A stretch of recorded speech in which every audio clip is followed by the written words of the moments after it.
আসন্ন ত্রয়োদশ জাতীয় সংসদ নির্বাচন উপলক্ষে আজ থেকে সংলাপে বসছে নির্বাচন কমিশন।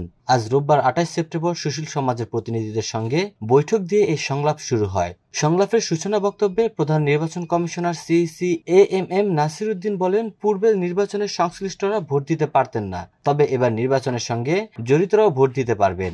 এই ধরনের মানুষের সংখ্যা প্রায় ১০ লক্ষ বলেও জানান তিনি। সিইসি বলেন, অনেকে জেলখানায় আছেন যারা ভোট দিতে পারেন না, তাদেরকে এবার ভোট দেওয়ার সুযোগ দেওয়া হবে। ভোট দিতে পারবেন দেশের বিভিন্ন অঞ্চলে কর্মরত সরকারি কর্মকর্তারাও। আজকের সংলাপ কেবল আনুষ্ঠানিকতা নয়, সুষ্ঠু নির্বাচন আয়োজনে এই সংলাপ গুরুত্বপূর্ণ ভূমিকা পালন করবে বলে মন্তব্য করেন তিনি। নির্বাচন কমিশনের দায়িত্ব গ্রহণের পর বিশাল কর্মযজ্ঞে হাত দিয়েছে জানিয়ে সিইসি বলেন, সবথেকে বড় কাজ হচ্ছে নতুন করে ভোটার তালিকা হালনাগাদ করা।